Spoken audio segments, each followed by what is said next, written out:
Bapak, Ibu, dan saudara terkasih, pada saat ini kita bersama-sama akan merenungkan kebenaran firman Tuhan yang akan saya bacakan dari Mazmur 126 ayat yang pertama. Firman Tuhan mengatakan, ketika Tuhan memulihkan keadaan Sion, keadaan kita seperti orang-orang yang bermimpi. Bapak, Ibu, dan saudara terkasih, perlu sekali dalam kehidupan kita ini memiliki impian. Impian itu membuat kita mampu melihat jauh ke depan, sekalipun situasi di sekitar kita sepertinya tidak mungkin. Orang yang punya impian, dia akan mampu melihat terang yang bersinar, sekalipun situasi di sekitarnya gelap dan tidak mendukung sama sekali.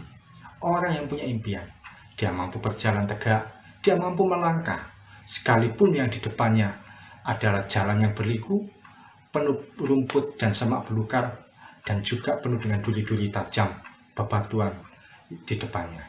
Tapi orang yang tidak punya impian, dia tidak akan mau berjalan dan melangkah, sekalipun jalan di depannya itu halus dan rata.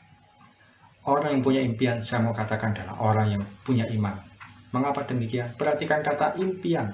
Di dalam suku kata impian ada suku kata im dan an, yang artinya bahwa ada iman di dalam setiap impian kita. Lalu bagaimana supaya impian kita bisa tercapai? Ada 3 hal yang saya mau sampaikan. Yang pertama, supaya impian kita tercapai, yakini bahwa kita punya Tuhan yang sangat besar. Kita punya Tuhan yang maha besar. Setiap kali saya berdoa, saya memandang ke langit, saya berkata, Tuhan, Kau sanggup dan lebih dari mampu untuk menyediakan yang saya perlukan, untuk menyediakan yang saya butuhkan. Kau sanggup mengangkat saya, Tuhan, dalam kondisi saya seperti ini. Yakini bahwa kita punya Tuhan yang sangat besar, namanya Yesus. Dia sanggup menjawab setiap impian kita, menggenapi setiap apa yang kita rindukan. Dan yang kedua, supaya impian kita tercapai, miliki persekutuan pribadi dengan Tuhan.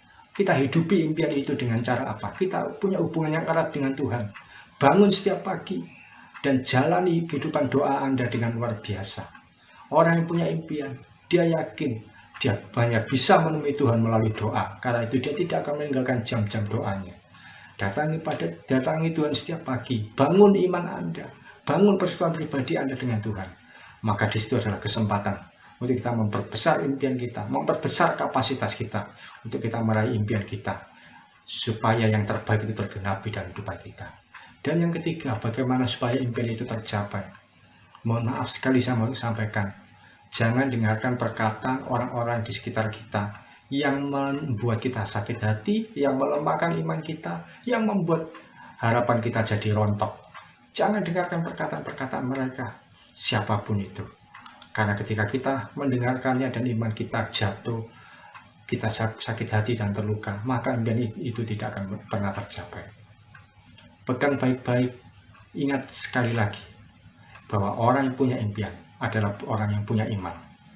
Bukankah kenyataan hidup yang kita alami ini sebenarnya berasal dari butiran-butiran impian yang membentuk jadi satu rangkaian yang indah? Tuhan izinkan kita membuat kesalahan-kesalahan kecil supaya kita belajar untuk hidup lebih baik lagi ke depannya.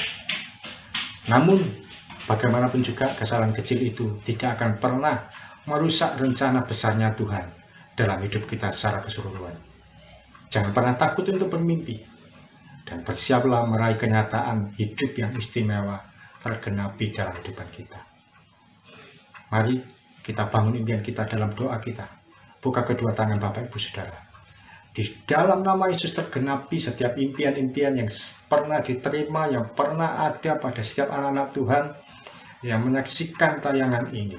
Impian untuk menjadi sembuh, impian untuk keluarga dipulihkan, impian untuk mengalami pemulihan ekonomi, impian untuk mendapatkan kehidupan yang lebih baik dari sekarang. Bahkan impian untuk mendapatkan anak bagi keluarga atau pasangan yang belum mendapatkan anak.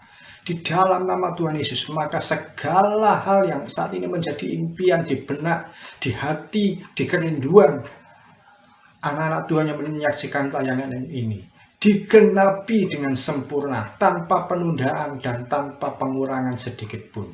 Sebab kami yakin dan percaya ya Tuhan, bahwa Engkau Yesus yang sanggup menggenapi setiap impian kami. Engkau lebih dari mampu ya Tuhan, untuk menggenapi apa yang kami impikan. Di dalam nama Tuhan Yesus, setiap kita yang percaya, impian kita pasti digenapi. Sama-sama kita berkata, amin. Salam dari saya, Oki Harjo. Tetap setia sampai garis akhir. Tuhan Yesus memberkati.